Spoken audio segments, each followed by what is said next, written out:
You're listening to Discovering Truth with Dan Duvall.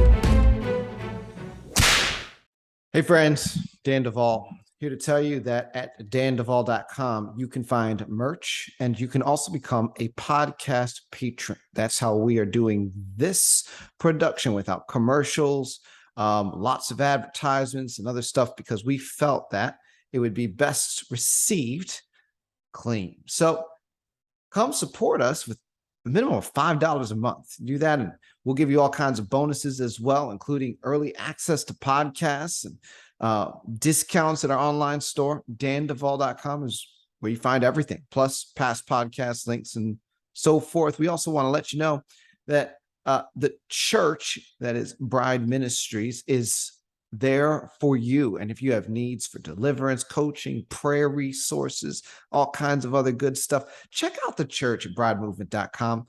With that, we're going to get right to the program. We got a lot of good stuff to talk about. Don't go anywhere. You're listening to Discovering Truth with Dan Duvall. Those were your announcements.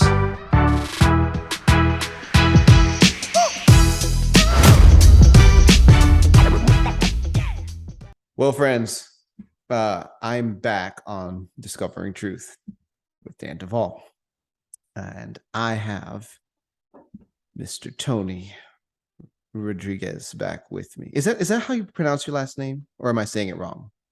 Well, you're saying it right for the most part. The S on the end is Rodrigues, is the actual, so it rhymes with King Rodrigues. Like, who goes back in their family tree that far, but basically it's pronounced Rodrigues. But Rodrigues is just as good, and it's natural pronunciation for most of the world. Very few people are aware of the Rodrigues. The Z on the end is Rodrigues, exactly. So I'm not particular. I've been called much worse. Tony Rodrigues.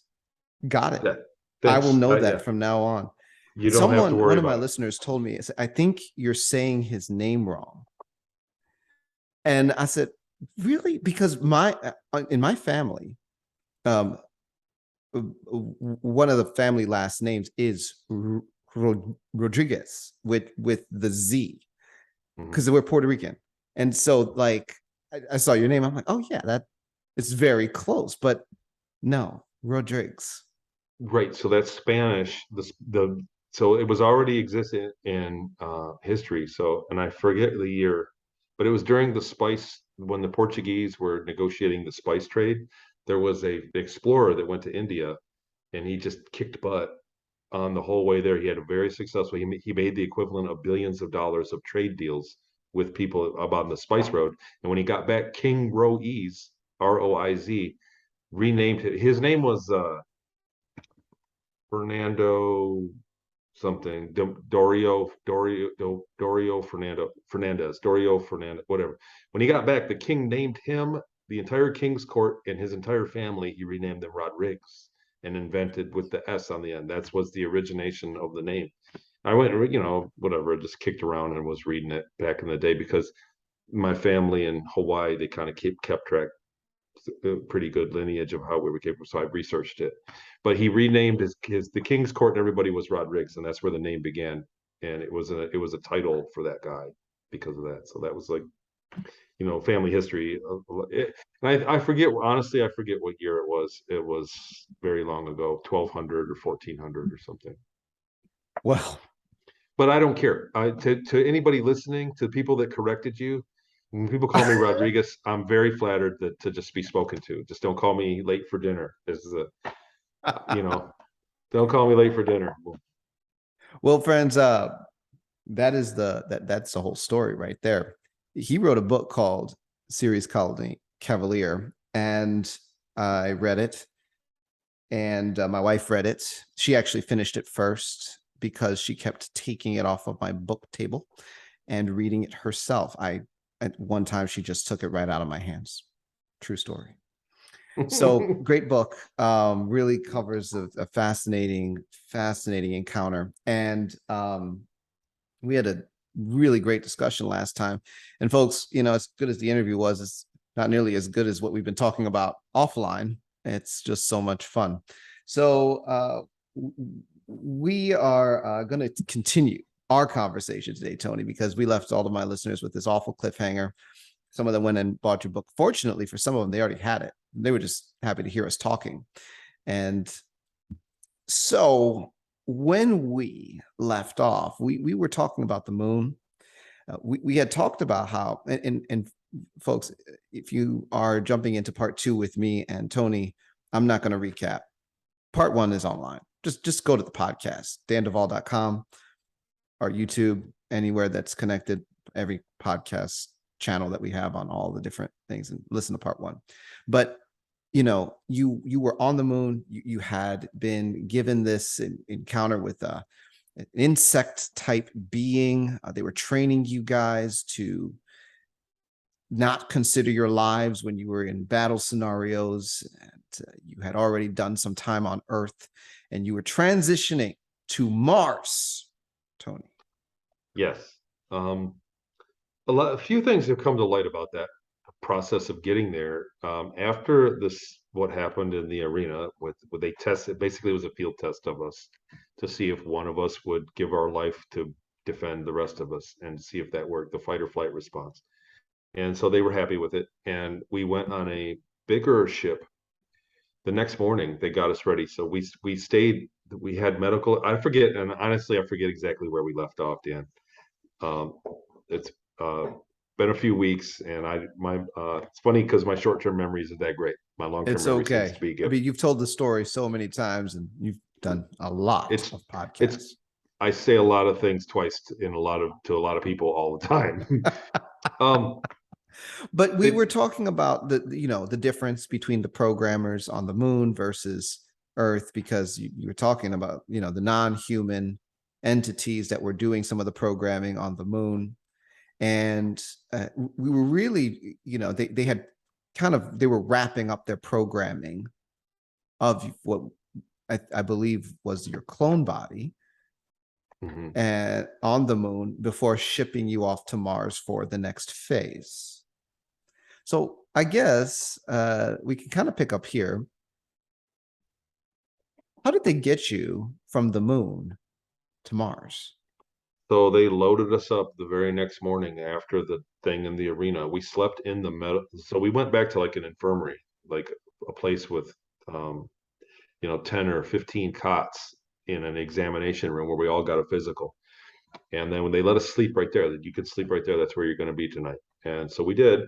And the next morning they got up, they brought us clothes, change of clothes, and they took us down to the hangar, and we got on it was just like walking onto an aircraft, the umbilical that you walk on. It was bigger and it was airtight.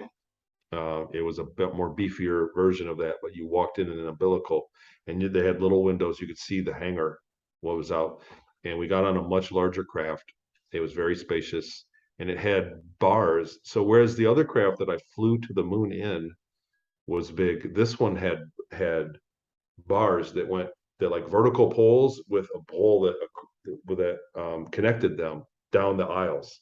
So imagine an airplane with a tall ceiling and much wider seats, and it had like a network of bars that were above. Anyhow, we got on that, and I just want to say this. I just want to say something. Okay, Please. So I don't know how many people are going to listen to this that followed other talks, interviews that I've done. This was one of the things, like originally when I was working with researchers, I said, how long was the flight from the moon to Mars? And I said, man, I don't know. I can't remember. It's weird. It's like, I don't remember it. It was almost instant. It feels like it was instantaneous. And this is a strange phenomenon. And it happens a lot to people. A lot of people hear my information and they accept it as something that they went through because they went through something similar. There was another whistleblower that came forward and said that the trip to Mars and elsewhere in the solar system from the moon, that they put you to sleep. That no matter what, this was something that was specific to Mars Colony Corporation. They had a technology, and I talked about it in the book, that the room I stayed in, I only had a few minutes after I got back to my room before I had to go to sleep. They had a way to induce sleep. And I remember fighting it, and there was no fighting it. It would give you a little 2-minute warning to get in bed. And there were times when I tried to not get in bed and see what happened, and I woke up on the floor the next morning in a very uncomfortable position, because as soon as it goes off, you're going to sleep. It's a technology that's like a local, who knows, I don't know what it is, plays a tone or something, but you immediately go to sleep. And the ship, from the ride from the moon to Mars, was very long, but they put you to sleep. And I can kind of remember that when we flew out, there was a few minutes and then I just went to sleep. And so it felt like an instantaneous trip. So that's what I always maintained in all of my interviews. Like, man, it was an instant. But really, after I heard that other whistleblower say that, I went, that's what they did. I kind of had the realization that it was the same thing. I was just unaware of that technology at that moment. Like when I rode on that ship to Mars, at that moment, I had no idea that they could induce sleep that easily. After I got to Mars in my room, I had that technology. I got used to it, but I never put the two together, that the actual ship ride from the Earth to Mars, they used that technology because it was a slower ship. It wasn't one of the newer, like the Max von Laue that I worked on Ceres Colony could go from the Earth to Mars in 30, 40 minutes. It was very fast.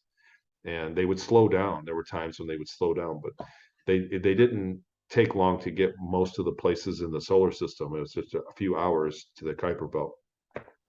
But that ship was obviously slower, and they did make us sleep during that trip. Anyhow, that's how we got there. It was a very big craft. It was, imagine an airplane with a tall ceiling with handles that you could grab in case the gravity was off, and 20, 30 seats wide in rows of seats, and big spacious, very spacious seats as well, for considering what airplanes are like nowadays. It was very Yeah. comfortable. Little Um, sardine cans. yeah, it was very comfortable as opposed. So we were talking off air about, it's probably changed a great deal since, with technology, and maybe they've figured that out, so they squeeze more people in, and the quality, airplanes used to be really comfortable back in the 50s and 60s, and they keep getting smaller. So probably the same evolutions happened in the spacecraft that they're using right now. Anyhow, when we got to Mars, we got into orbit around Mars, and the pilot announced that, the airspace was that we were not cleared to land, and we were in orbit for a few hours, a couple hours, two or 3 hours. I forget, maybe 4 hours. Um, and we waited, and they let us experience zero gravity. They turned the gravity off for a while, and out of that whole space, the um, the flight wasn't packed. Most of the seats were empty when I flew there, and we were waiting. Most of the seats were empty, and that big, I mean, it was like 100 seats, and maybe 30 or 40 of them were full. There was a lot of empty space, and I remember feeling relieved, but because I had social anxieties back then, and I was relieved that it was an empty seat next to me, like anybody is on an airplane ever.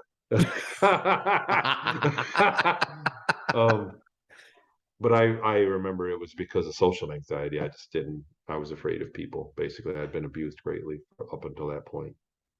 Um, but then we So, landed. yes. I'm going to take you straight through. I'm going to make this quick. We landed. They let us out we walked out an umbilical and down onto like a tarmac inside a hangar bay. And there were soldiers there that immediately separated myself and the others from the program from the other passengers on the flight. And they put bags over our heads and walked us, and they tied us together. They like zip tied us and put bags over our heads. And they escorted us to a smaller craft, and you could tell it was smaller because it was noisy, and you could, every now and then you could kind of feel turbulence. It wasn't really, um, and we flew to a smaller base, a forward base that had been abandoned. That was a much bigger facility, like a research facility that had been overrun by insects at one point, and they had many casualties, and so they evacuated it. And now we were a military group back in that base to get it back online and to run military, missions, sorties against the local insectoids. And that's how that took shape. It was an experimental program in a combat area. You talked about this in your book, and I found it so interesting to realize that there are bullies everywhere, even on Mars. That's right. Oh, well, they were Marines. They were as Randy Kramer puts it, Marine Corps Special Division, but they were U.S. soldiers. And I don't want to say Marines, or I don't want to ascribe, in my mind they were Marines, but I don't want to say that that's, they were Mars Colony Corps U.S. Special Forces. Basically, they were U.S. soldiers, and they were there under the same kind of circumstances that I was. And these guys were I mean, full time. These guys were the real deal. They were, I hate it when I do an interview and they say that I was a super soldier, because I was farther. There's nothing could be farther from the truth. I was um, a peripheral. What our unit was a peripheral for soldiers. You get what I mean? Like we were a technology that was to support soldiers. They were trying to get boots on the ground quickly and cheaply, and with people that were not trained.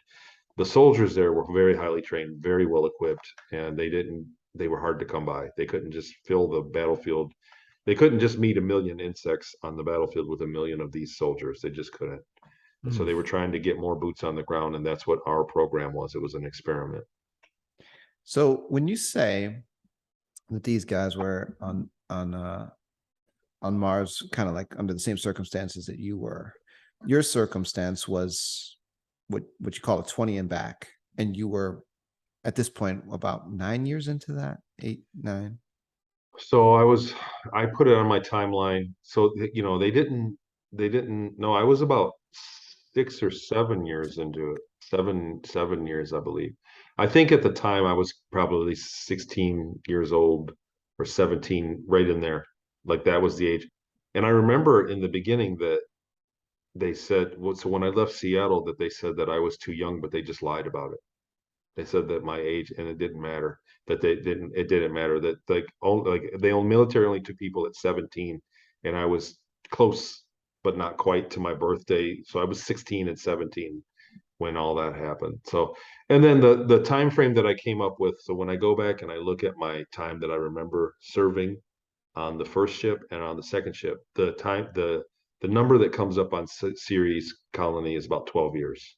So that period in Mars, was 7 to 8 years of my seventh to my eighth year, I guess, was in Mars. It And feels like it wasn't long. and do you think these super soldiers were also on 20 and backs, or do you think there was a Yes, different project? no, They no, were. absolutely. And they were there. So they had, there were soldiers there, and they were doing light work. They had people there that were doing labor work. So they were not combat. They were soldiers, but they were not combat soldiers. So they had logistical support. They had a medical facility that was full of like they had a doctor, and there were command guys and there were contractors. There were independent contractors. There were corporate, and basically had um, the authority.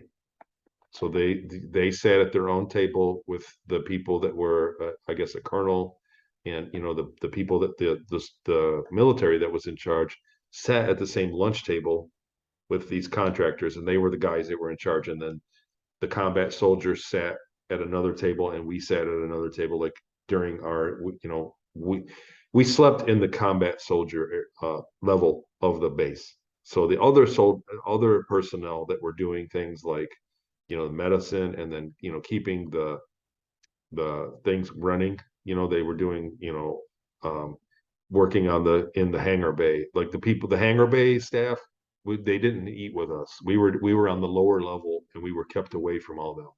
So the combat soldiers were with us, and the command. Sorry if I'm on What were those meal times like? lame. Ugh. It was like getting bullied at school again. It was a tray. It was a buffet. The food wasn't too bad, but it was not too good either. But it was food, and it was like I remember peas and like a process, like a chicken block, like a block of chicken and potatoes. It was like that. So it was and it was a buffet. So you got your tray and you sat back down, and they would pick on us. So those guys, I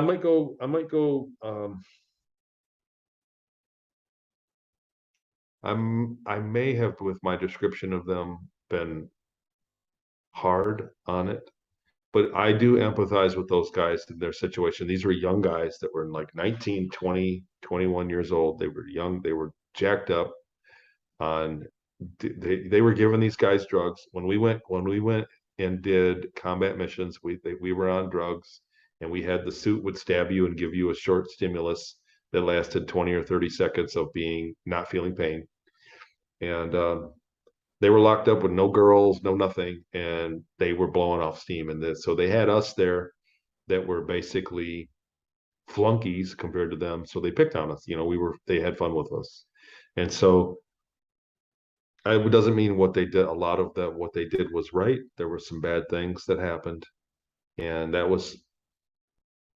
guess that set the stage up. So later on, not to give the whole thing away in the book, but I did do a combat mission where we were engaged, and I did have an interaction with one of the insects. So there were 6 of us that went out. We got separated into threes, and 2 of the guys I was with that it was myself and 2 others. They died. They were engaged and died. And because I was the last, they were in front of me, and I was the last one. So that the insectoid got me first, and it let me live. So there was a whole complicated interaction with that thing. But because of that, because of the lifestyle in the base with the soldiers, I was left with feeling like the insectoid that was a enemy combatant that came up and interacted with me telepathically was more professional and more respectful to me than the humans that were back on the base. Like, I was treated with very disrespectfully, and not, I was abused. We were abused. We were slave labor for them. And what we were as a support soldier was basically a dog to kick. And because of that lifestyle, because of what happened, it escalated. When I had the insectoid was like, look, I don't want to hurt you.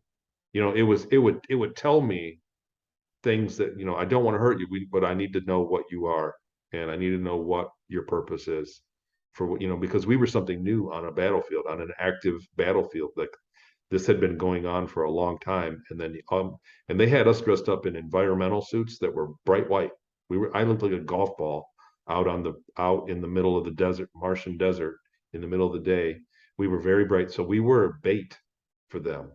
And as the insectoids moved closer to us, they had guys with rail guns up on the hill that would engage them. And the first couple missions, I never even saw any of it. There were engagements around us that we had no idea what happened. We just walked out there, and then the insectoids adapted their strategy and were able to engage us. And so when we had fatalities, and then I was basically rescued by 2 of the soldiers, and then they debriefed. But what I'm saying is, during that interaction, the insectoid, even though I was a prisoner of war and I was badly injured, it was still more respectful to me than the entire time that I had spent on that base. Like, not one human really treated me with that kind of with those courtesies. I found that part of the book to be absolutely fascinating, Tony.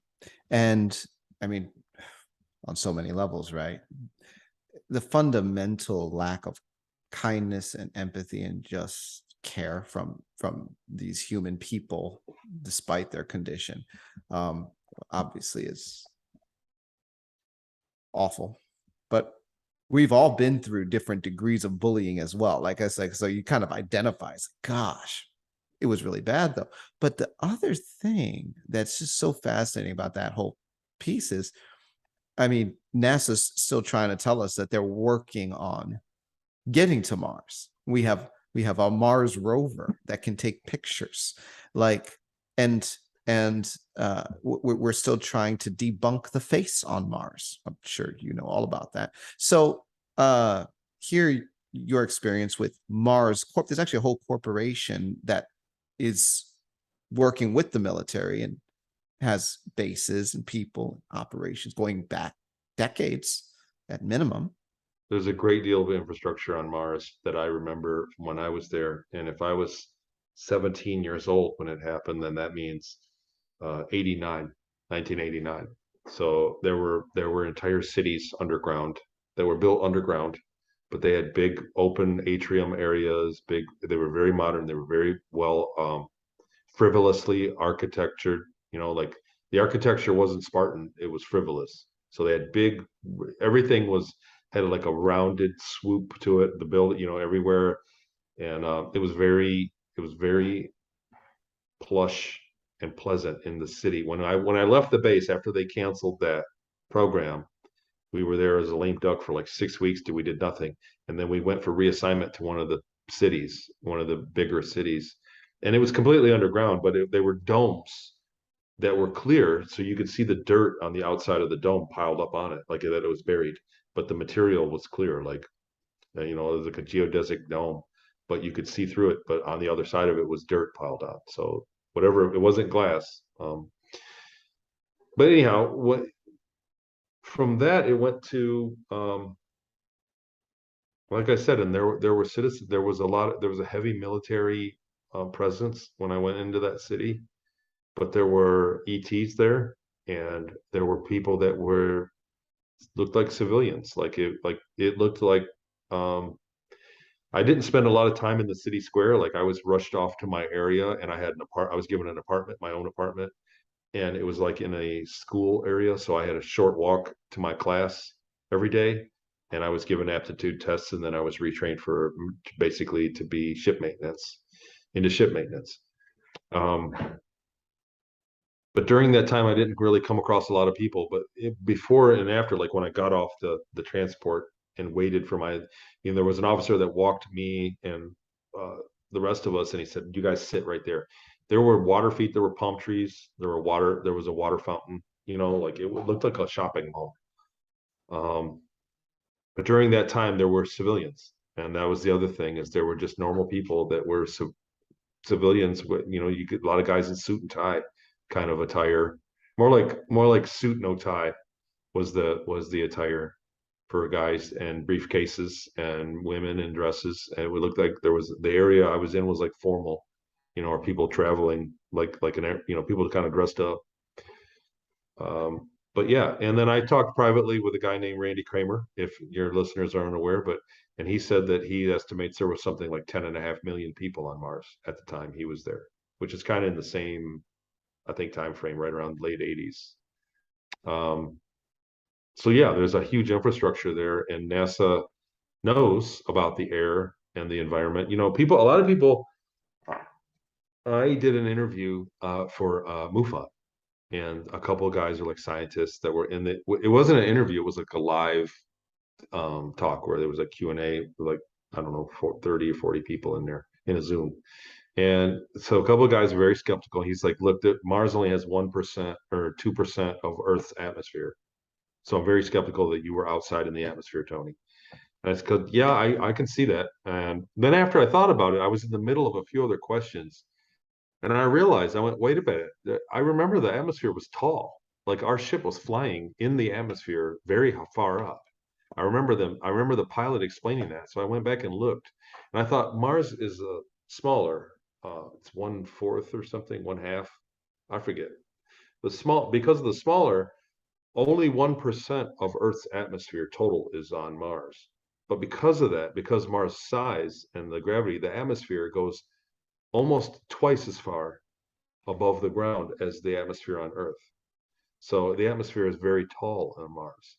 So because it's smaller, it actually turns out to be quite a bit of air, quite a bit of atmosphere. If you say just 1% of the Earth's atmosphere, but on a planet that's much smaller, it's actually quite a lot of air. And so the other thing is, what most people don't realize when I talk about Mars too, is in the equator areas, when you talk about the equator, it gets up to 70 degrees, 70, 80 degrees in the daytime. It gets very cold at night. We were not allowed, we were briefed to never be outside at night. That was the idea, was very daytime missions. But where I was at that forward base, I remember that it was cold, but it wasn't unbearably cold when we went outside. And we had open masks. So I believe also, and I am only speculating, but I believe that there was a surgery that they gave us before we went that helped us breathe better in those basically helped us be more efficient with oxygen. So that not only Mars, but any other atmosphere, if we were short of oxygen, that I believe that there was a treatment that they gave us, like a surgery, that allowed Mm. us to breathe better. The suit, when we exerted ourselves and we had to start running, and you couldn't run in the atmosphere, like I tried to describe it in the book, but the first couple steps, imagine if you and I are on Mars, our first couple steps we would run, but then you kind of turns into taking leaps. Like you can get a couple steps off, but once you get the speed up, you're leaping. You're doing this. And when you exerted yourself, the suit would give oxygen. It would spray oxygen up where you could breathe it because you began to exert it.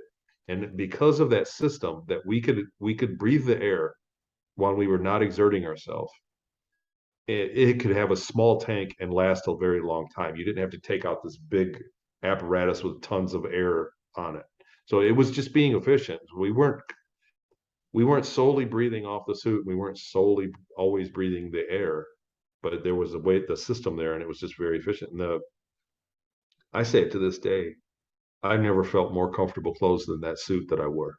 I've never worn a more comfortable article of clothing or shoes. The shoes I had, it was freaky. It was like the suit could adjust, and it was the most comfortable thing that I've ever worn.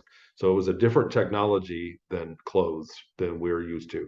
And I've said that a lot, and I kind of throw that out there just for history's sake, just because there's an advancement in clothing that's coming, that's going to be like whatever that was, whatever they did. It was a suit that looked like it was a rubbery suit and looked like it was going to be uncomfortable, but in fact, it was extremely comfortable.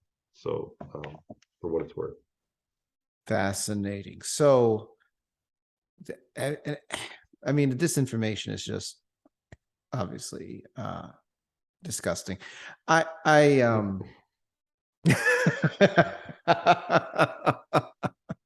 the level of disinformation. Mhm. Um, so there's a massive city that you were a part of. Mars Corp was working with the government. They had military there. They had people there, citizens. And it was like a whole section of the planet that was occupied by these cities that were with people. And then there were other areas of the planet that they were actually occupied by other groups, including these insects that you guys were having incursions with. Yes. And so And the places that I visited when I went from one to the other base were spread out quite far. It was a long flight to get to the next one mm, on a shuttle. It was like a shuttle, like more like a common, like a vertical takeoff jet kind of craft. It had turbulence. It felt air. It wasn't like a anti-grav craft at all. Solely, I believe it had anti-grav, but it was also a more efficient, like a plane that it flew. Sorry to interrupt. no. So the human cities were actually separated by large distances. I mean, Yes. all of this is just really interesting stuff because it's like, okay, this is a world that we're told doesn't exist. In fact, millions of people are involved in this world. And as you experience it, all kinds of other intelligent groups, including these insects, and who else knows what else is there. We were briefed on reptilians, but we were not in an area with any reptoid. Like the entire time there, I didn't see any kind of reptile. We were briefed. We saw a short clip that these are here as well, and don't be surprised if you do come across them. They showed, there was a short movie, like a briefing, but I never came across any reptilian being when I was there. And how long were you on Mars altogether? Do you estimate? I always like to say about 6 months, but really, when you look at the timeline, it's probably between 6 months and a year, something like that. The entire time that I was at the forward base was probably 3 or 4 months, and then taken and then given aptitude tests and then retrained. So however long that, it might have been a whole year, but it didn't feel like it was a long time Okay. to put it. It was it eats up an hour of the interview but it's only a 1 out of the 20 years. It doesn't, most interviews never make it to Ceres to any kind of detail talking about Ceres Colony because there's so much, everybody, because there are so many other people that have the same experience of going to Mars, and other people that are talking in the community have been to Mars and back. There's a lot of people that have come forwards and have credible accounts of going there. So it's like that's what everybody wants to talk about. You know, how they want to ping my account off somebody else's account. But the fact is, I was there a short time, and I went on to Ceres Colony Corp. After that, I was sold off from. I was a asset owned by Mars Colony Corporation or some private corporation, and I was sold to the Ceres Colony Corporation at that time. So let's just take that journey. Mars was 6 months. This is a little blip, folks. You can get the book. We are going to journey now to your Ceres experience, because there is so much there. And okay, how did they get you from Mars to Ceres? So, right. Just go ahead and ask me anything to say that's going to be very unbelievable for somebody that's hearing this for the first time. Somebody that's hearing this for the first time, this is going to sound completely unbelievable, but I'm going to tell you that this is a very vivid, very clear memory of the trip. One day, instead of going to the class, they came and got me and walked me, a guy with a beret, a big guy, walked me to a train station on Mars. So, and like again, so it was like carpeted, a big like a shopping mall with the top of the ceiling went up, but there was a big concrete, like a swooping curve. It was very, you know, like you see in some airports that are very impressive.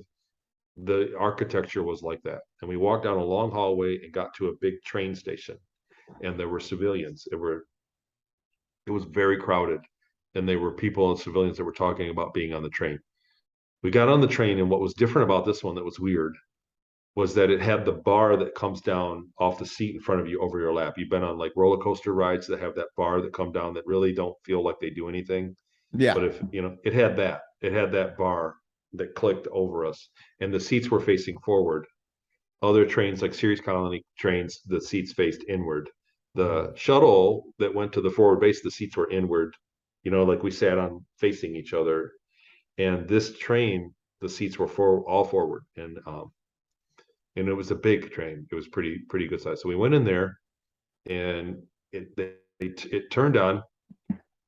You could hear it. They closed it.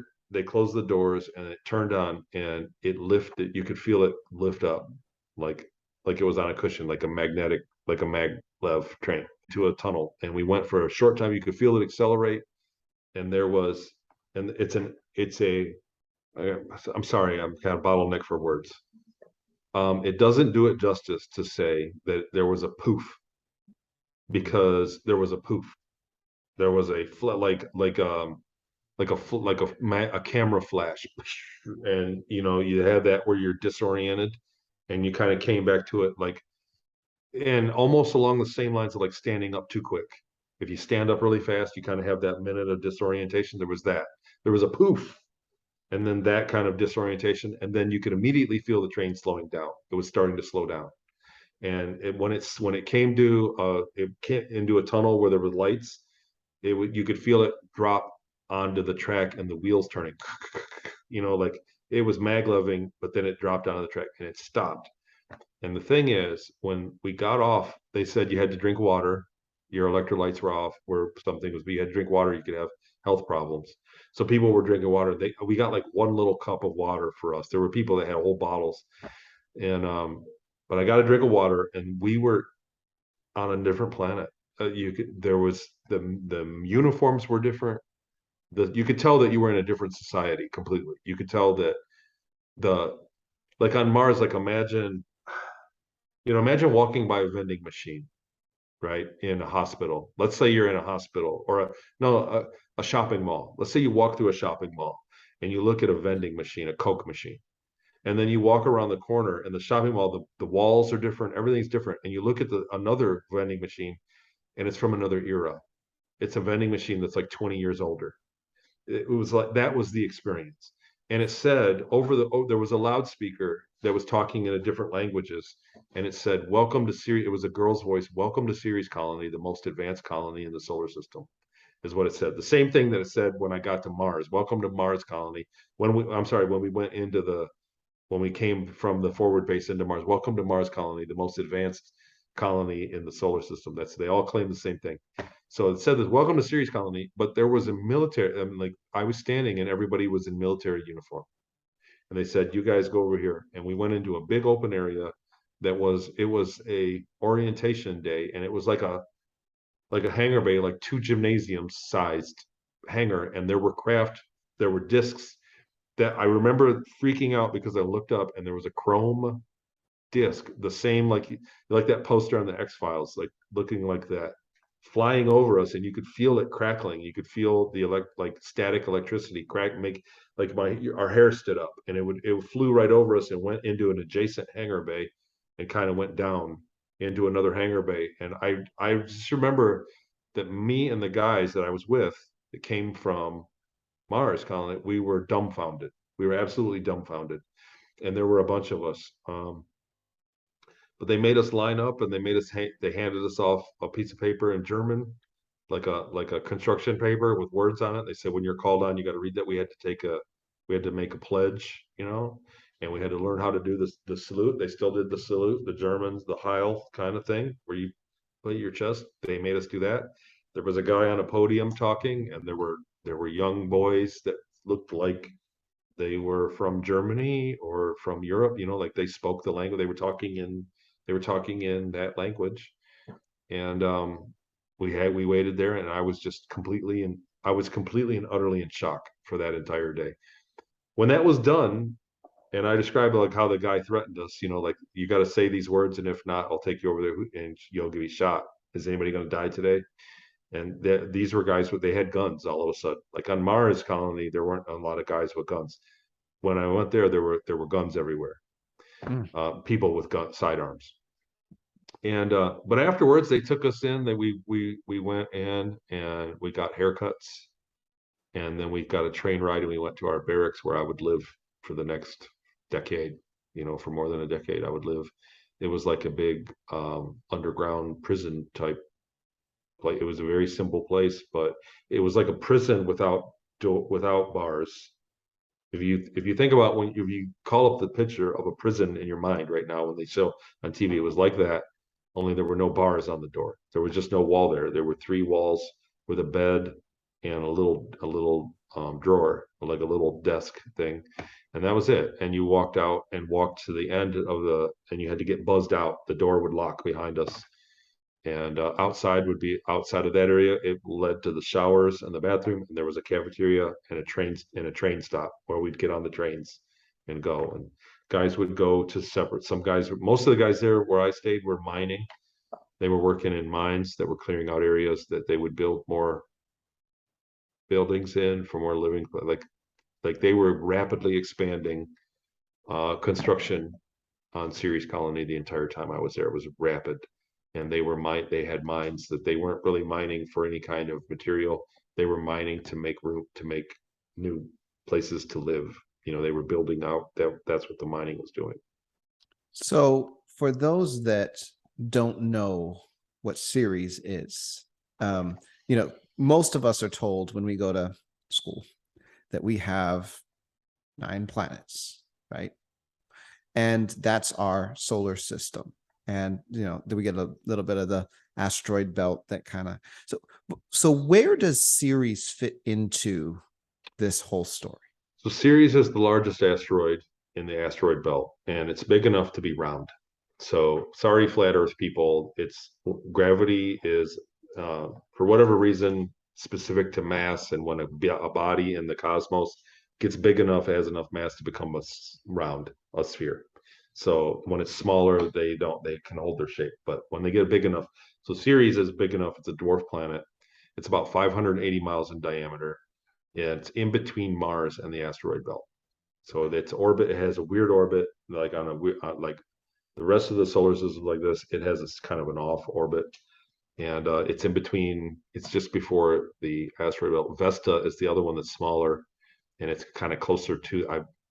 I believe it's closer to the inside the asteroid belt actually.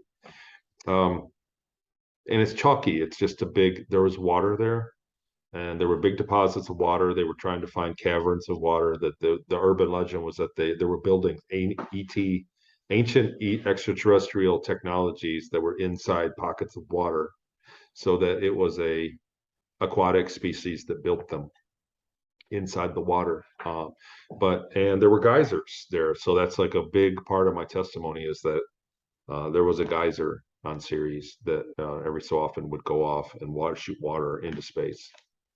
That there's entire oceans underground there. One thing that's neat is while we were writing the book literally like in the last couple of weeks of writing the book, Jackie Kenner, whom I love and adore, who helped me write the book and edit it. She's got her family, the Kenners, Neil, her husband, is an awesome guy. I love him. She asked me one day, she's writing the book, she's like, you guys were mining, what was the walls like? And I said, oh, it's like chalky. Like you could like, yeah, because I worked the first day, my first day, they told me to go to the wrong train. They sent me on the wrong train and I didn't show up for my flight. I didn't go to my spot. When I got back, there were two guys there getting ready to kill me. They were gonna execute me if I was trying to run away. And I said, no, no, no. I just went where she told me to. And there was a girl that got in trouble because I was directed. And I actually worked a day in the mines. I had not been trained on Mars. I got trained to work on ships and do like emergency protocols and stuff. And I never got trained for the mines. And I was like, what is this? I'm not meant for here. But they were like, kind of shut up and go to work. But while we were there, it was very dusty, and the actual material that Ceres is made out of, you could grab. It's like chalk. It's chalky. I mean, you can sit with your finger and draw in it. I remember this. So Jackie Kenner asked me this, and she goes, "What is the rock like there?" And I said, "Well, it was chalky." And so, because I remember that they had sonic things with lasers on them that break the wall up, and it would be in zero gravity, and then they would go in with vacuums and vacuum the dust out and then lay gravity plating in and move in. That's how they moved in. That's how they went in the mines. So the floor was on what had power and had gravity. So I remember that in the mines, I was actually looking at rooms that were off to the side that had no gravity, that zero, microgravity. Anyhow, when she said that to me and I described it, I said, wait a minute, I'm going to go look because the Dawn probe did. And they said that most of it, I think if I'm saying it right, is sodium carbonate, sodium, that it's chalk. It Look at confirmed. that. So I went and I was shocked. This is like, so I had been talking about Ceres for years and I had known that. I always, in my back of my mind, I knew the consistency, but nobody asked me about it. And I never went on record of, I never said anything about it. It just never got asked. But when she said that and I put the two and two together, I went and immediately researched it and I went, oh my God. NASA confirms that it's basically whatever. I mean, if anybody can go look it up on, Wikipedia, look up Ceres on Wiki and you'll see, but it's made out of like sodium carbonate. I'm saying it wrong. I don't know my chemicals that great, but Sure. it's basically chalk. It's basically a big chunk of chalk in the asteroid belt that's got water, briny, salty water in it. It's got salt water deposits. Wow. Confirmations. Can I just ask, like, do you remember like any vegetation? Like, could they plants? So real food was a luxury. So, it's kind of starting to get that way today. Like when I grew up, we used to eat Burger King and we thought it was real food. And it's gotten worse and worse over time. And it's like now it's not real. So real food is tends to be better food. Let's face it, you got to pay top dollar for it. Now, Ceres Colony didn't. I was told that there were areas that had agriculture there, but I never witnessed it. I never laid eyes on anything agricultural. There were some people that there were plant like little fern plants that were in pots that were on streets, like they had street lights in some places, and they'd have a little fern. There were plants, but not really. not in a way that you would think in a city.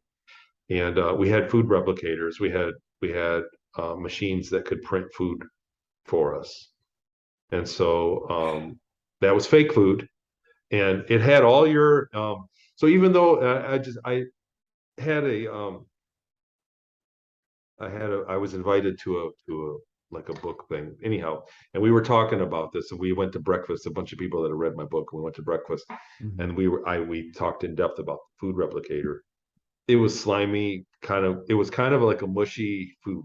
It was always moist, the what the replicator had. They had better replicators, but where I worked on the ship, in the back of the ship, we had a replicator that only had like five or six or seven different choices: mac and cheese, potatoes, sauerkraut, pot roast. It was always very slimy. Ugh. Um, so the real food was the luxury, but there were replicators in the front, in the command center. They had a replicator with like 200 things. Like it could make a muffin. It could make muffins that were good. Um, but the point I'm trying to get across is that though it's slimy food, like even though it was mac and cheese, it had all of our nutrients. Like I was never hungry there. Like I never had any kind of digestive problems or any kind of like, like they made you eat. You had to eat something 3 times a day, and if you didn't, you'd go to the doctor. You'd get in trouble. You'd get wrote like you couldn't skip lunch. It was mandatory that you had to eat. But after a while of it, food really wasn't. I wasn't hungry all the time. Like it gave you all your nutrients that the synthesized food basically covered the bases. So what you're telling me is that the slimy synthesized food on Ceres was better for you than McDonald's. And yeah, in a way, that's right. So, our carbs, the food here is meant to fill you up and then make you twice as hungry. This was like military stuff, like they were trying to keep us working. So it was like an MRE worth of calories, or however they had it all worked out. So they could adjust what was in the food with the technology of how we were getting it. So you were sold from one corporation to another, which gets to the whole point that you were making in your book, which is like corporations are actually running business off planet, not formal kingdoms and governments like you would think. Even though I would say America now is a corporatocracy itself, but that's another conversation. But you just talk to us a little bit about that, and then of course with Ceres, it's a German corporation. So talk to us about that. So the colonies are incorporated. So they're all structured as that. You think about countries are sovereign, supposedly, but they're not anymore. It's like corporations are running everything here. Our we're kind of in between that. Like they were just blunt about it up there. They were just open about it. Um, but it was regarded as a Ceres Colony Corp, and they were subservient to Antarctic. So there were another German breakaway in Antarctica. We referred to that as High Command, and there were bases around Jupiter in what were called temporal bubbles that the High Command had to obey, had to answer to.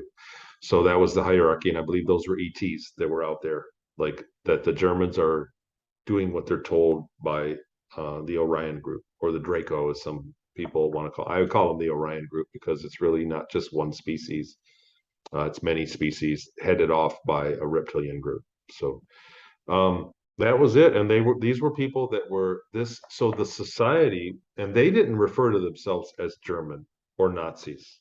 So to totally disclose what it was, they referred to themselves as Deutsch. They were the Deutsch people. So they were people that were at the end of World War II or mid World War II, got the technology and the contact with ETs and got out of here after the war. And then they came back to the Earth and they still interact with us on some level. But they referred to themselves as Deutsch. They had their own money. We had francs for money there.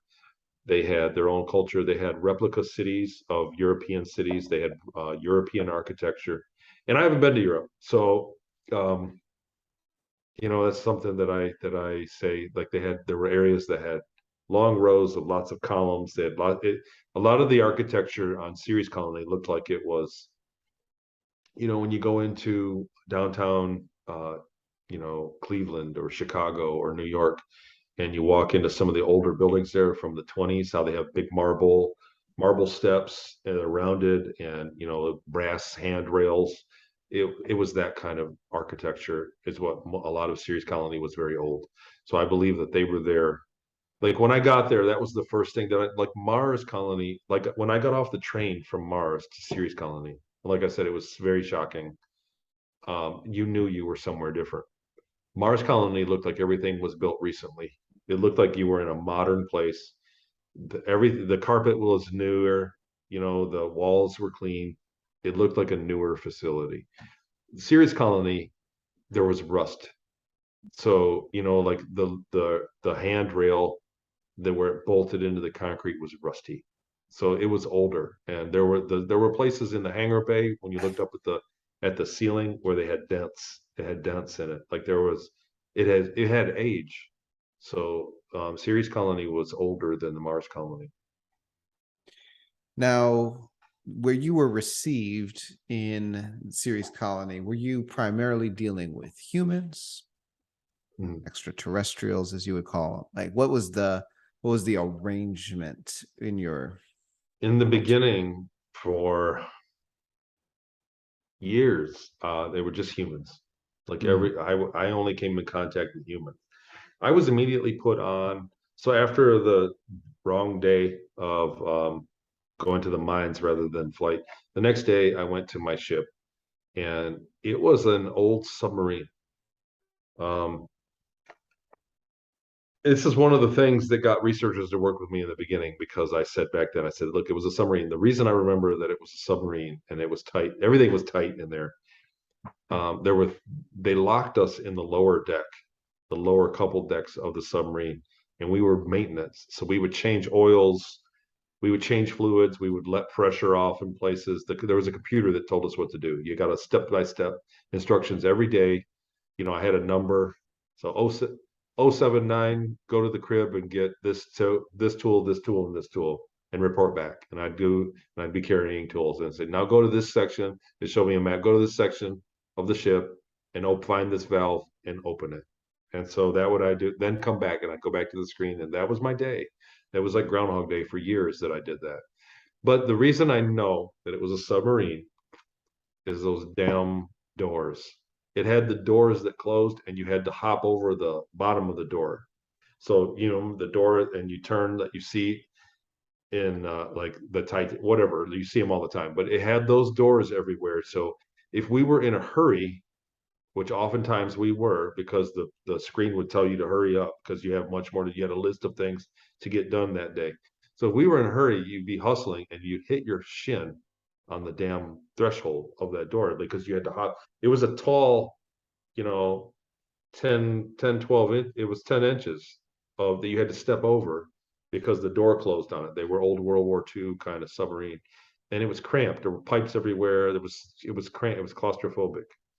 And I never forgot those hitting. I tried for the life of me. It didn't matter. I remember waking up in the barracks and going, I'm going to hit my leg on that damn door today. I knew that I was going to do it. And I consciously kept fighting to train myself to not. But the thing is, it just overloaded us with tasks, so that you ended up tripping on it all the time, constantly. And that's something that stayed with me. But I was one of the first guys, a researcher that I worked with. That was something that I independently said, without nobody said that there were submarines converted. I independently said that, and then other whistleblowers came forward from several different sources. So the Germans took submarines and converted them into ships in the beginning. When they first got the technology, it was the quickest they could get into space. So they took submarines and put anti-grav on, because because the hull could handle it in vacuum. And so that was something that was one of my very first pieces of evidence that other whistleblowers had confirmed. So I'd said it independently. So, and I worked on that ship for a good 8 years. it was a it was like Groundhog Day, man. It was miserable. It was doing a job that you didn't get paid for, basically. And so I didn't really have any kind of social life. I always wanted friends again, like I had in Peru. And I had a real need for human interaction that I didn't have during that time. And I was very depressed, and I was actually suicidal at a point, um, just because of the lack of quality human interaction. So I had people that I worked with, but it wasn't a quality interaction. Like I didn't have any friends, and so that was something.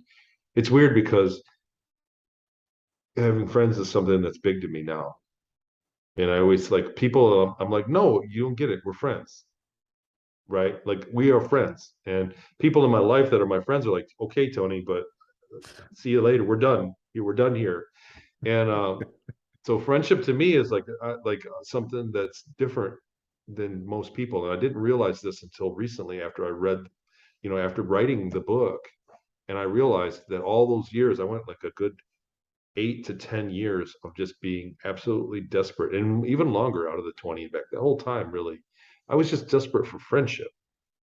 And so I have a different view on it now. I have a different I express friendship differently, and it's probably unhealthy.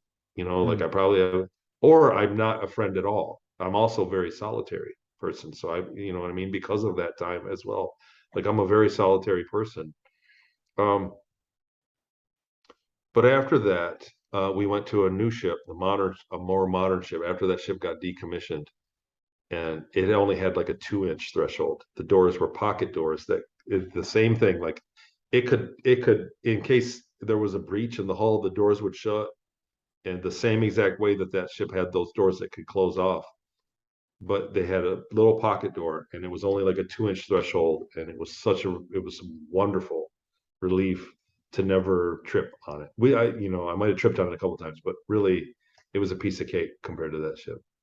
It is just fascinating, like so counterintuitive, right? Because of all the things you would say, like, what do you like? If I was to take a quiz before this interview, what kind of craft would they put Tony on to run missions off of Ceres?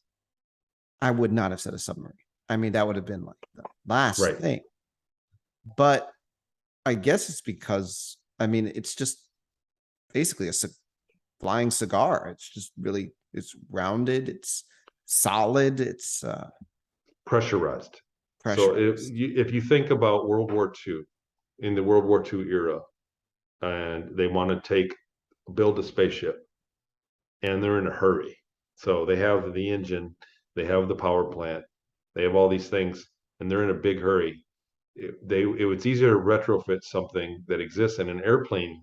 If you take an airplane and turn it into a spaceship, it's actually too weak. That you know what I mean? It's a pressurized thing, but it's weak. It would have to be completely. A submarine hull is meant to go very deep in the sea, so to go into space and actually have the pressure going the other way, the hull was strong enough. So Wow. it makes sense when you think about it like that. Like me looking back on it now, it makes sense.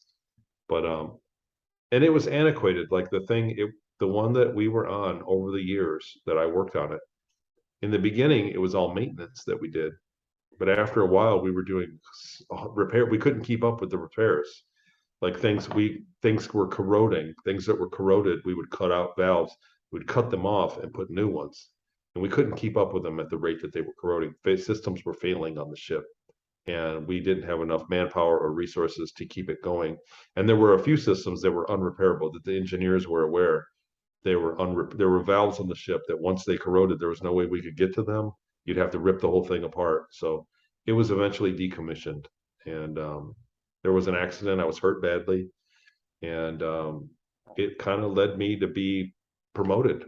Um, and it was a active mission, so it led to a promotion. And I moved from when that ship was decommissioned. I moved from maintenance to cargo engineering, and I became a cargo engineer. And I actually had rank over the guys that were working in the cargo bay. So I didn't have an official rank, but I had guys that I was in charge. I was roundaboutly in charge. Like I gave them the reports on where to stack the stuff. and I entered the data on the size and the weight of all the cargo, and I read the report to the command guys on the ship of what available space we had on the ship. Basically, that's what I did for the last.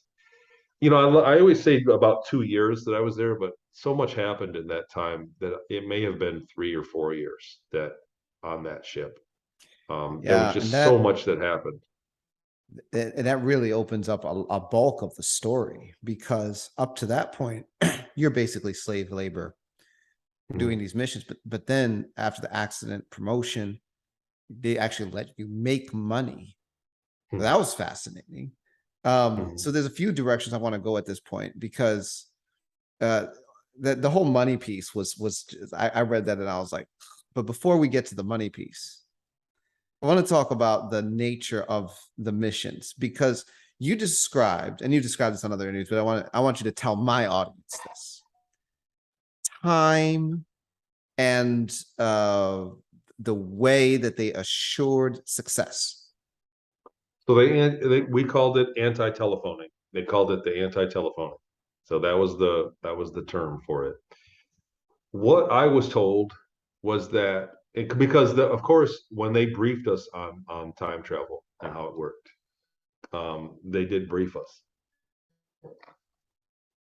The first question is, why don't they go back in time and change everything that ever goes wrong? Like, why don't you fix everything that ever happened badly to everybody? Why are we even doing this? They could go forward in time and get all the information that they need, right? So why don't they just go 10,000 years into the future and take that technology and bring it back, right? So our ship's mandate was not to boldly go and explore strange new worlds. That was not what the mission was for our ship. The mission was to acquire technology, period, by any means necessary, to trade goods or tech for tech, better tech, or to steal it, or to do whatever it was. It was an all or nothing effort to acquire advanced technology in any way, shape, or form. There were entire deals where we took shiploads of cargo and we got a math formula as payment because it was a new technology. So that there were many things like that. Man, I forget where you were. It's the anti-telephoning. So you were going to that's right. describe to us what Right. that So is. what they did, why they briefed us on that. So like I said, that was the question. Why don't you just go in the future and get their tech? What they said, what they had found is that in the beginning, when the Germans acquired the technology, they did try that thing. They did try aggressive anti-telephonic. And what happened was beings from outside of time space, there are beings that live not in 3D with us here. Beings from outside of time space would punish them for that. There are laws regarding how much time that they could alter. They could travel time, but they couldn't alter time. And there was punishment. He said and one officer, I was walking down a hallway with an officer having the conversation. He said, imagine being taken out of your body and living life as a bug, as a small bug in a swamp and being eaten over and over again, or some life where you're just miserable as an animal or something, and then be for 1,000 years, and then being put back in your life instead of saying, look, don't do it again, or you're going to get more. That's the level of punishment from those people. These beings could do. They could punish. They could imprison your consciousness for millennia and put you back into your body. So, one of their early leaders or generals or something got punished in that way in the beginning, and so it was never. So what they found was, they could leave and then come back before we left slightly at the distance of traveling that time. So they found a loophole, and the ship would come back slightly before 5 minutes, say, before it left. And if the ship didn't come back, they know the mission failed. They would scrub the mission. The ship wouldn't go. And then if the ship came back, it would come. They could see it 5 minutes away. They could see it with optics, and go, oh, it's there. Go ahead and send them. And they knew the mission was successful, so they could schedule very aggressive missions. And this was what was going on in the submarine ship, the Blitzbus. This is what was going on. that we were doing anti-telephoning missions, but we were locked in the bottom of it. We didn't have a window. I never saw Starfield until the second ship that I was on, the Max von Laue. I never saw the Starfield. And the first time you see Starfield in space is, it's like one of those moments for your whole soul, for all of your life. If you believe, you know what I mean? We live over, it's like one of those, it's a very profound moment. The first time you look out the window nakedly with no earth and no sun around, like, when you see the actual amount of stars that the human eye can see, which is a lot. That's a very bright thing. It's not bright, but it's a very complex thing where you see way more stars than what we see on Earth at any ever. And so the first time you see Starfield is like you're aware of like just how ridiculous it is to think that we're alone. I mean, it's absolutely preposterous because there is just so many stars that are nearby that most people don't realize how extremely dense the cosmos really are. The numbers involved, most people don't. We've been trained to not think about it. But to explain the anti-telephoning mission, so the way I say it is, we leave at 8 a.m. on Ceres Colony, and at 7:55 a.m., 5 minutes before we left, 5 minutes away at flying full speed, they would appear, so that they would fly back at full speed and not get back until 8:01 or a few seconds after they left. So that way it doesn't break the law of those beings, what they put down. But because they knew where the ship would appear, they were waiting for it to see. They were looking, and the speed of light shows it. So they knew the ship was successful. And then we did that anti-telephoning, and so there was time travel. The other thing, well, I kind of don't want to get into a big long tangent, I guess, but it looks like we can make it a short tangent. Okay, I'll do my best. Or we could just pause you in the middle of the tangent and pick up some other time. Yeah, maybe. Well, I don't want to explain a lot of it. I don't want to explain a lot of how I know. Oh, okay. There's whatever. I'm going to leave a lot out. But what I'm going to say is that it looks like the time on Earth that I was gone is about 18 years. So from 82 to 2000. It was right in 2000 when I had the big life change. Like I woke up one day and went, "Oh my God, it's over," and I felt completely different. And it was like the moment that it was over. It's something that you don't know for sure, but just kind of, it's like you'd have to experience it to know what I mean by this. And I always was shocked because it was 18 years. But when I went back and did the math, so long years after, I look back on that date as when it was over. And I go, that was only 18 years and it had to be 20 years. I don't get it. I did the math on anti-telephoning one day. So if you knocked off 8 hours from you have 20 years that you're gone and you live an extra day, but you come back at the same time. So you lose 8 hours. It's about 6 years of Monday through Friday out of that time. It's about 6 years that it would take to cut 2 years off of time. So and so that worked out. The math worked out. What I'm saying is these missions, when I looked at it, and these are things that panned out later when I went back and looked at it, not during, because I didn't understand what was going on. So that I was gone 20 years, but really on Earth it was 18 years because 2 years of it were these anti-telephoning missions. We didn't always do that, and I would say that, especially when I was on the MVL, there were missions that we went to other solar systems. We went very far away in the galaxy. We actually went to other galaxies on occasion. So we did fly extragalactic and do trade missions. They had to use a natural portal, and we got sick when we did it. We would jump, the ship would jump, and everybody would get vomit and get sick because of the natural portal. There's a lot of great deal of energy, whatever happens when you portal. So it's worth saying that, but we didn't always do those missions. Sometimes we just zipped around. Sometimes we went to Earth, we went to the Kuiper Belt, and that was it, and back to Ceres. So we didn't always do anti-telephoning missions. It wasn't ever, and there was, most of the time we made 4 or 5 stops a day, sometimes more. But most of the time we would start out the day and do the FAR mission first and trade.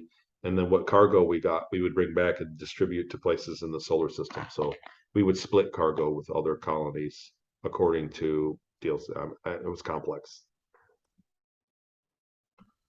Here's the thing. You know, and I can't, I really, I can't get into in this interview all of the connections that I made while reading your book because of the work that I do with people that I work with and that our ministry serves. But one of the things that I've been aware of for a long time is that there's a lot of off-planet trade that happens, and a lot of it is for technology. And I knew that before reading your book. I mean, I knew that before hearing about some of the data that was coming from researchers in the UFO community. Like there was just, it came out as we were working with people and their memories and all. It just came out. There's all of this trade, and the trade, I mean, it involves all kinds of things, and one of the things that we found that were getting traded was souls. Human souls were getting traded intergalactically, among other goods and stuff. I call it, I just tell people, I call it the Babylonian soul trade. That's probably an antiquated term, but you know, it is no surprise to me that there is all this trade going on. And it's just so interesting when it's so plainly stated, because you guys are like literally, in your experience, on craft, German craft, no less, trading all over the place for more technology to obviously advance whatever they're working on. And of course, it comes back to Antarctica because it doesn't everything. So I want to now talk, because there's a number of other directions I wanted to, but I definitely want to hit this before we close out this show. Money on Ceres, because that was just so interesting. And you said in your book, on their money, they have a picture of the War of 1600. Mm-hmm. What? And they had cryptocurrency in 1990. 88. Okay, so talk, first of all, how did you as a slave get money? And then how did you learn about what the money was going on there?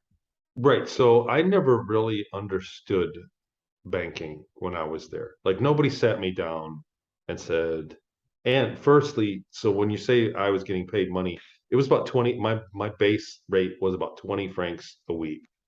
So which had the same buying power, give or take, as 20 or $30 does American. So I could buy a train ride and a good dinner and a sandwich and a drink. That was my weekly pay. Sometimes I'd get more. So there was a profit sharing system on the ship. The reason that I got paid was because the command crew, I would sit in on command briefings. So myself and there were two other, um, there there was another engineer that was the exact same rank that me. So I was in charge of two cargo bays on the port side of the ship. There was another cargo engineer that was the exact same as me that was in charge of two cargo bays on the starboard side of the ship. And then there was a guy that outranked us both, two of them, and a actual Ceres Colony indigenous person, like an officer, that ran the main cargo bay at the rear of the ship. So it was a big cargo bay, and they had authority over us. So their cargo bay was much bigger.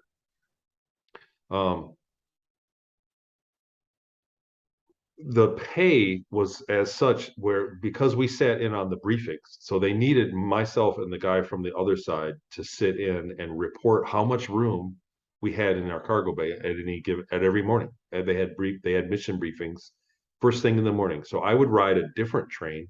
I left a little bit earlier, and I got dropped off at the front of the ship with the command crew instead of the slave crew that went in the rear of the ship. And so I would go in and I rode the elevator up to the command center. There was an elevator, it was glass. The walls of the elevator were glass. So as you went up, you could see the decks, and they had like a little area, there, the elevator. But I would go to the top and then go to the command crew, and I got breakfast there off the good replicator. I got muffins. And so that's where I would usually eat a roll or a muffin or a Danish. That was it counted as my breakfast, and coffee. And so I would sit in, and the meetings would be in German, and they'd hit a button, and then all of a sudden the translator would come on. I could understand what they were saying. They were saying, they all said, look, the ship is successful. We're starting to get trade. They got a paycheck. These guys got a paycheck. They said, we're going to do profit sharing. And somebody brought up, we should pay these guys. They're here at the table, and they voted on it, and they gave us pay. They gave me $20 a week, as a base rate. And when the ship was very successful, there were times when I got a $40 or $50 bonus, francs bonus. And so I'll get to the pay. So what happened was, it was on Friday, or it was on the final mission day. So there were times when it was carried, but it was basically on Friday. And we would go to a trade window at the end, the hangar bay, the hangar area that where we parked the ship and we actually got on and off the ship and got on the train to go. That area was something like 19 kilometers long. It was a massive cavern. And at the other end of it were doors that opened. There was an airlock that was 1,000 feet tall and a few thousand feet wide that opened up to space. That was an airlock that an entire spaceship could fit in, a giant spaceship. And so sometimes it was open. It got stuck open and there was low oxygen in the hangar area. But it was such a massive space that it didn't lose it. If you think about opening a door to space on one end, you couldn't tell on the other end that it was open. There was such a big, it was such a big area. At the very end of it on the other side, so something like 2 kilometers, 2.5 kilometers from our hangar slip. So our ship had its own slip where it came the same time always. From our slip, you could walk and go to the trade window, and it looked like a 1920s Greyhound bus station. They had small mosaic tiles in the floor, it had pictures in the floor, and you went up to a window, and there were some rude ladies that worked there, and they were explaining. And I said, "Look, they gave me a piece of paper. They said go to the trade window." That was on the very first day that I got my very first paycheck. They handed me a piece of paper and they said, "Don't lose this paper. This is your account. And go to the trade window and hand it to the lady, and she'll set you up with your money." And the reason that I deduced that it was cryptocurrency that they had access to was, she was telling me, she said, "What kind of account do you want?" And there was a facial recognition account. So there was an account, a bank account that you could pay a few francs a month, and you didn't have to carry a card or carry money with you. They had facial, it would recognize your face everywhere you went to enter. Anytime you did any kind of money transaction with your phone or a machine or at a restaurant, it would see your face and take the money out of your account. But you had to pay, you had to subscribe to that. She asked me, I said, "Look, I need to make money." She said, she explained, she handed me a pamphlet, and she said, "These yield interests, and these accounts have this kind of interest, or you can use the blockchain and the something chain." To be fair, to be accurate, I don't remember exactly blockchain, but I remember chain. And she said, these are all these different currencies that are in this chain. It's digital, and some of them gain value very quickly and some of them lose. And I said, "Well, I'm not going to do that." She's like, "Well, you should put some of your money in it because you might get lucky and make money." And I was like, it's chain. I had been through mind fracture and I had been abused, and the word chain scared the shit out of me. And so I didn't want to do any of that. So I put my money in a regular account, like a standard old account, and I was trying to save it. And the first day I took $20 with me, and I bought a ticket. I bought a one-way ticket. I didn't. The ticket was like $2. The pass was like $3.95, right? For the day pass. So I bought the $2 one. I had no idea what I was doing. And there were separate lines. There was a long distance line that had a few stops, and there was another line that was cheaper that had a million stops. I took the cheapest on the cheapest ticket, and it was a one-way deal. And so when you got off it, I didn't know you had to buy another ticket. So the guys in the crew told me to go to the red light district, and that's how that happened. But I learned, I bought like chicken teriyaki on a stick, real food. It was the first thing that I got. I didn't get a sandwich. It was I was just trying to, and it was still like $12. It was expensive for what, you know what I mean? Like, and on my first, I remember my first trip because it was like a kid with its first taste of freedom. So it was a big day for me. That day was very, it was a special day. Out of a rough 20 years, that was a special day for me. But later on, I saved up money. I began to save, and I got it down to where I would buy the day pass, and I'd go right around a few stops and then go back. And I was given freedom under the condition that I showed up to work the next day, and that I maintained my productivity score. Everybody had a productivity. They had a very advanced way of putting a score on what you did each day, so that they knew that some days, they were really scientific in how they studied people's productivity on the ships. And so they said, you can go out all you want, stay out all night. As long as you show up and hit your numbers, you're fine. You can do whatever you want. And as soon as you began to deviate, then you would, you would be Hmm. disciplined.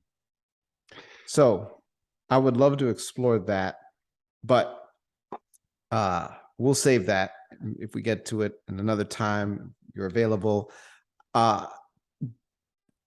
Because there's so much more there, right? Once you start going down, that's a whole other very relevant and important part of your story.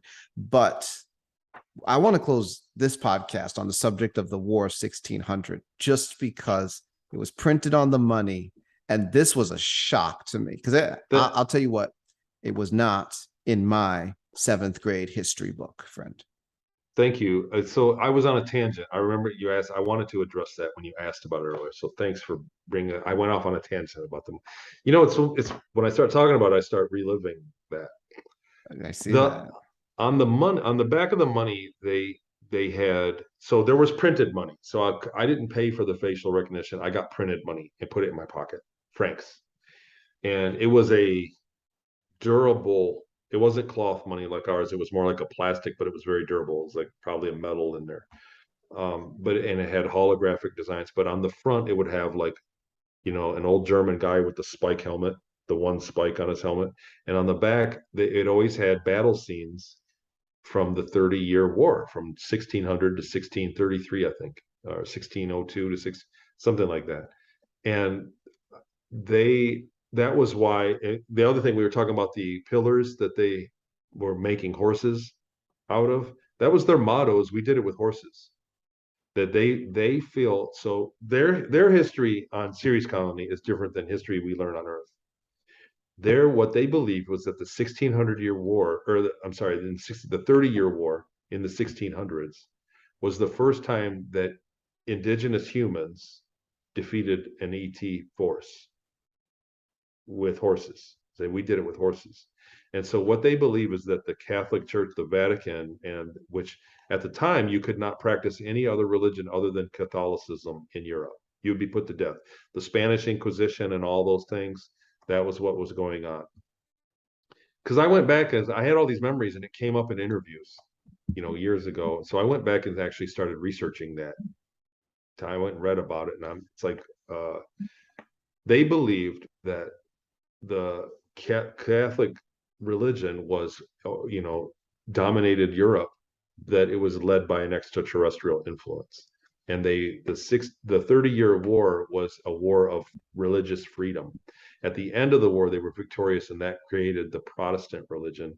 It also was when the Amish were created at the end as a result of that war. At the same time, the Amish religion, and there's two of them, broke off, and that was a direct result of the victory of that war. So it fractured Europe into more than one religion other than Catholicism.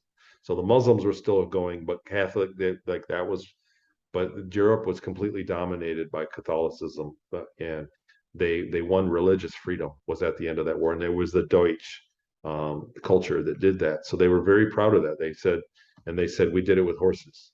So they were saying that they defeated an extraterrestrial influence on mankind back then, and that was their point in history that they were very proud of. And so a lot of the artwork, and there were sculptures, like I said, horses everywhere. They had horses all over the place, and the European eagle, the white-tailed eagle, was everywhere too. That was their main symbol. There was like everything was an eagle, you know. The different departments, when you went to the school, it was a book, eagle with a book under it, and then when you went to the military, it was the eagle with swords under it, like that. Everything was the eagle. But that was an interesting thing that they had that on the money, and a lot of artwork too. There was a lot of artwork on, if you'd be going on the wall, there'd be it back then they had cannons and horses. They were on horses with swords, but they had guns and cannons as well. And so those are a lot of the battle scenes. Some of the artwork that they had was was from that time. That was a big thing. Like that was like really part of the same way that we have the 4th of July in the United States. They had the 30-year war on Ceres Colony. I mean, the detail is just ridiculous. I mean, so fascinating so many times. You know, Tony, there's a lot more to talk about regarding your story. You know that because you've been doing this for a few years now, but I'm not going to be able to keep you all night. So, folks, I'm going to say this. We're going to give Tony an opportunity to sleep. But we'll see if at some point in the future he doesn't join us again, because there's a lot more. Because once you get to the red light district, my friend, and that whole part of the story opens up, there's so much more there, including how the thing wraps up. I mean, and even why you probably got your memories back at all. I mean, that part. And there's also some other things I would like to explore with you, such as the 10 years that you got taken out while you were out, and maybe some other things, but we'll save that. Folks, you've been listening to Discovering Truth with Dan Duvall. Be sure, if you've been interested in this interview, check out Ceres Colony Cavalier. And until next time, God bless and Godspeed.